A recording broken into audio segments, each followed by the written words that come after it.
السلام عليكم ورحمة الله وبركاته. الحمد لله حمد الشاكرين والصلاة والسلام على رسوله الكريم أما بعد. قال الله تعالى وتبارك في كلامه المجيد بعد أعوذ بالله من الشيطان الرجيم يا أيها الذين آمنوا قوا أنفسكم وأهليكم نارا. রাসূলুল্লাহ সাল্লাল্লাহু আলাইহি ওয়াসাল্লাম বলেছেন ইয়া মা'শারাশ শাবাব মান ইসতাতা'a মিনকুম, হে যুবক সম্প্রদায় যাদের বিবাহ করার ক্ষমতা আছে তোমরা বিবাহ করো। যে ব্যাপারে ইসলামের নির্দেশনা আছে সেটা হলো একটা ইবাদত, অর্থাৎ বিবাহটা একটা ইবাদত, আর প্রতিটা ইবাদত হতে হবে সুন্নাহ পদ্ধতিতে। যেমন আমরা অন্যান্য ইবাদত বন্দেগী যেগুলো সব করি, সালাত, সিয়াম, হজ, যাকাত, সুন্নাহ পদ্ধতিতে, ঠিক সেম একইভাবে বিবাহটাও সুন্নাহ পদ্ধতিতে করতে হবে। যত শর্টকাটের মধ্যে করা যায় মহরকে সহজ করার মাধ্যমে বিবাহকে সহজ করতে রাসূলুল্লাহ সাল্লাল্লাহু আলাইহি ওয়াসাল্লাম নির্দেশ দিয়েছেন।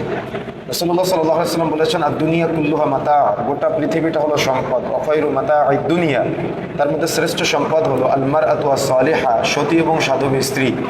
সতী এবং সাধবী স্ত্রী হলো গোটা পৃথিবীর শ্রেষ্ঠ সম্পদ। যদি এই সম্পদকেও পেয়ে যায় তাহলে তার পরবর্তী প্রজন্ম হবে আদর্শিত এবং তার মাধ্যমে একটা সুন্দর সমাজ, সুন্দর পরিবার উপহার দেওয়া সম্ভব। আর যদি কেউ সতী এবং সাধবী স্ত্রী না পায় তাহলে ওই পরিবার হবে দুঃখের। আর এই গোটা পৃথিবীটা হলো মায়া আর দায়িত্ববোধ ছাড়া আর কিছুই না, শুধু মায়া।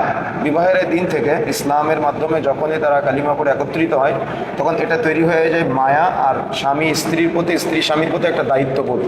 এই দায়িত্ববোধের উপর অটুট থেকে মায়ায় মনে রাখতে হবে যে পরবর্তী বংশধর বা পরবর্তী প্রজন্ম বা আমার পরিবারকে সঠিকভাবে গড়ে তোলার জন্য অবশ্যই উত্তম স্ত্রী বাছাই করা বা উত্তম স্বামী বাছাই করা এটা উভয়ের জন্য অত্যন্ত কল্যাণকর। তো আমরা যতটুকু জেনেছি আলহামদুলিল্লাহ, স্বামী স্ত্রী নতুন যারা নবদাম্পত্য যাদের জন্য আমরা একত্রিত হয়েছি উভয় দিনদার, পরহেজগার, তাকওয়াশীল, আলহামদুলিল্লাহ এটা প্লাস পয়েন্ট অত্যন্ত। আলহামদুলিল্লাহ, আল্লাহ রাব্বুল আলামিনের কাছে শুকরিয়া আদায় করতে হয়। আমি মোহাম্মদ মাসউদ গাজী, আমার তৃতীয় কন্যা মুসলিমা, তার পক্ষ থেকে নগদ 11,000 টাকা মোহরের বিনিময়ে আপনি মাহাদি বিন মাহফুজ আপনার সাথে আমার কন্যার বিবাহের প্রস্তাব রাখছি। আপনি বলেন আলহামদুলিল্লাহ। আলহামদুলিল্লাহ, আমি কবুল করে নিলাম। আলহামদুলিল্লাহ, আমি কবুল করে সংক্ষিপ্ত পদ্ধতি এতটুকুই।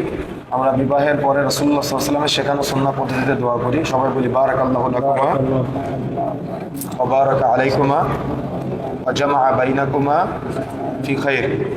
বারাকাল্লাহু লাকুমা ওয়া বারাকা আলাইকুমা ওয়া জামাআ বাইনাকুমা ফি খাইর।